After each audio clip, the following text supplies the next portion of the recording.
ಭಾರೀ ಮಳೆ ಹಿನ್ನೆಲೆ ರಾಜ್ಯದ ಹಲವು ಜಿಲ್ಲೆಗಳಲ್ಲಿ ನದಿ ಕೆರೆ ಕಟ್ಟೆಗಳು ತುಂಬಿ ಹರಿಯುತ್ತಿವೆ.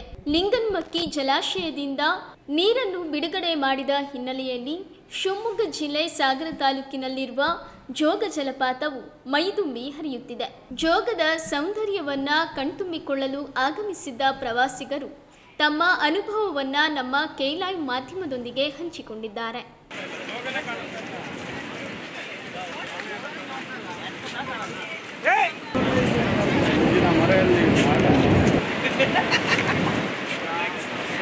ತುಂಬ ಚೆನ್ನಾಗಿದೆ ಜಾಗ. ಸ್ವಲ್ಪ ಕಾಣಿಸ್ತಾ ಇದೆ ಅಷ್ಟೇ. ಆಲ್ಮೋಸ್ಟ್ ನಾವು 8 ಅವರ್ಸ್ ಟ್ರಾವೆಲ್ ಮಾಡಿದ್ದೀವಿ ಬರೋಕ್ಕೆ. ಚೆನ್ನಾಗಿದೆ, ಜಾಗ ಚೆನ್ನಾಗಿದೆ ಸುತ್ತಮುತ್ತಲು. ಬಟ್ ತುಂಬ ಕನ್ಸ್ಟ್ರಕ್ಷನ್ ನಡೀತಾ ಇದೆ. ಬಟ್ ಸಂತೋಷ ಆಗ್ತದೆ ನೋಡಿ ಇಲ್ಲಿ ವಾಟರ್ ಫಾಲ್ಸ್ನ. ಇಲ್ಲಿ ಬರ್ತಾ ಇರ್ಬೇಕಾದ್ರೆ ಸ್ವಲ್ಪ ಶರಾವತಿ ನದಿ ಕಾಣಿಸ್ತದೆ ನಮಗೆ. ಆದರೆ ಕ್ಲಿಯರ್ ಆಗಕ್ಕೆ ವೆಯ್ಟ್ ಮಾಡ್ತಾ ಇದ್ದೀವಿ.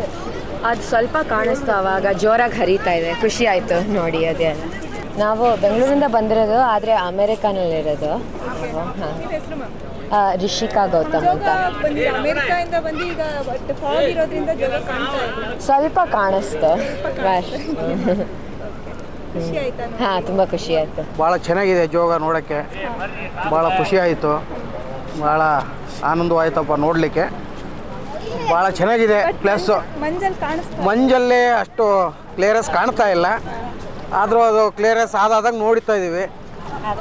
ಚೆನ್ನಾಗಿದೆ ನೋಡಲಿಕ್ಕೆ ಮಾಡಲಿಕ್ಕೆ. ಭಾಳ ಖುಷಿ ಆಯಿತು. ಜೋಗ ಬಂದಿದ್ದು ಭಾಳ ಸಂತೋಷ ಆಯಿತು ನಮಗೆ. ಇವತ್ತು ಎಲ್ಲ ನಮ್ಮ ಫ್ಯಾಮಿಲಿ ಸಮೇತ ಬಂದಿವಿ. ಮಕ್ಕಳು, ನಮ್ಮ ಮನೆಯವರು, ನಮ್ಮ ಅಳಿಯರು, ನಮ್ಮ ಭಾವರ ಮನೆಯವರು, ನಾವೆಲ್ಲ ಒಟ್ಟಿಗೆ ಬಂದಿದ್ದೀವಿ. 2-3 ದಿನದಿಂದ ಲಿಂಗನಮಕ್ಕಿ ಡ್ಯಾಮಿಂದ ನೀರು ಬಿಡ್ತಾರೆ ಅನ್ನೋ ಮಾಹಿತಿ ಇದ್ದು ಜೋಗ ನೋಡ್ಲಿಕ್ಕಂತ ಬಂದಿದ್ದು ಇವತ್ತು.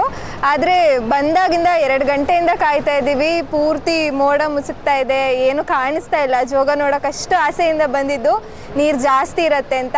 ಆದರೆ ಕೆಲವೊಂದು ಸಲ ಈ ಮಳೆಗಾಲದಲ್ಲಿ ಜೋಗದ ಪ್ರಕೃತಿ ಸೌಂದರ್ಯ ಸವಿಯೋಕೆ ಎಲ್ಲರೂ ಬರ್ತಾ ಇರ್ತಾರೆ. ವಾರಾಂತ್ಯದಲ್ಲಂತೂ ಬಂದರೆ ತುಂಬ ಜನ ಇರ್ತಾರೆ. ಇವತ್ತು ಗುರುವಾರ ಅಂದ್ರೂ ತುಂಬ ಜನ ಲಿಂಗನಮಕ್ಕಿ ಗೇಟ್ ಓಪನ್ ಆಗಿ ನೀರು ತುಂಬ ಇರುತ್ತೆ ಅಂತ ನೋಡೋಕೆ ಬಂದಿದ್ದಾರೆ. ಎಲ್ಲರಿಗೂ ನನ್ನ ಥರನೇ ಮೇ ಬಿ ಬೇಜಾರಾಗಿದೆಯೇನೋ, ಅಷ್ಟು ಚೆನ್ನಾಗಿ ಜೋಗ ಕಾಣಿಸ್ತಾ ಇಲ್ಲ ಮಂಜಿಂದ.